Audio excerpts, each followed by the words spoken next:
18th of March, 1879, a boy was born. But unlike most of other boys, he had problem with speaking. So he didn't speak until 3 years of age, and it even took him several more years after that before he could speak fluently. He didn't just have a problem speaking, he also couldn't read. He didn't read until he was 7 years of age. Needless to say, elementary school was a struggle for him, which led to many people suspecting him of being retarded. It's been told that when his school teachers asked him a question, he took forever to answer, even silently mouthing the words to himself before slowly speaking them out loud. In fact, many people believed he would never succeed at anything. But they were wrong, because the boy was going to become one of the greatest scientists to ever live. That boy was the great Albert Einstein, who later developed the theory of relativity, one of the two pillars of modern physics alongside quantum mechanics. Today, if you go to Google and type the word genius, Albert Einstein's image is the first you see. How can a boy who didn't speak until 3 and who wasn't able to read until 7 become the world's most famous physicist? How can the name of the boy once called retarded later become synonymous with genius? Here's the thing, you are far more powerful than any human can ever imagine. They may judge you based on your physical deficiency, but they can't really understand what you're made up of, because your real strength is within you. Disregarding the ignorant voices. No matter who you are in life, as long as you grow up in this world that's filled with negative and pessimistic people, someone will tell you that you're weak, stupid, or retarded. Sometimes it's your teacher, sometimes it may be your siblings, or even your parents. This is one thing I need you to understand. What anyone says about you is their opinion. It doesn't matter, nor does it affect you in any way, except you allow it to affect you.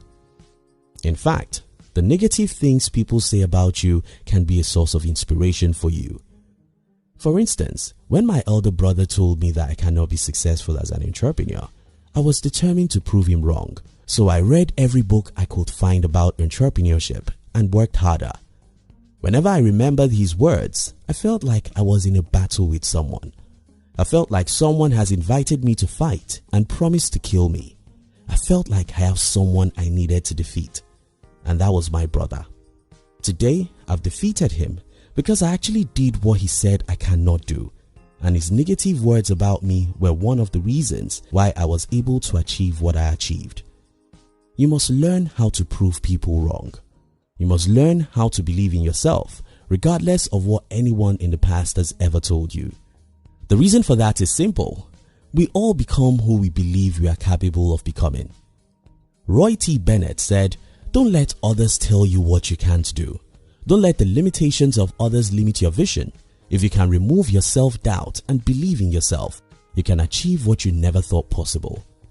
At the end of it all, you are the only person who can stop you. What other people can do is to weaken your self-esteem by their words and judgments of you, and that can only happen if you allow their voices to matter to you.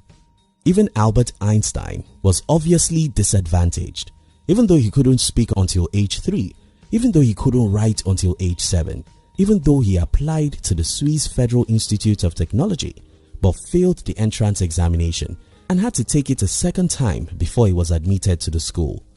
Even though the school rejected his doctoral dissertation and called it irrelevant and fanciful.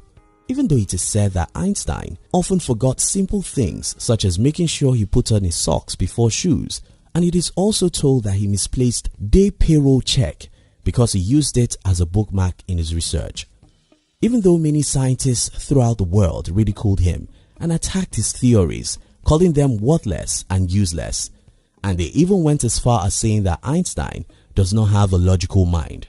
Regardless of all of Einstein's setbacks and rejections by the general public and education, he continued his studies and worked on his theories. And Einstein went on to become a professor at the University of Zurich, and later a professor of theoretical physics at Prague.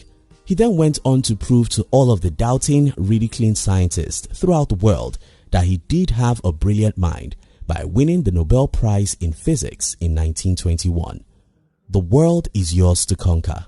You have the strength to fight and win. Stop thinking about what your teachers have said about you. Stop worrying about your siblings. Stop worrying about what your siblings have said about you. Stop believing the doubting Thomases. Instead, be determined to prove them wrong.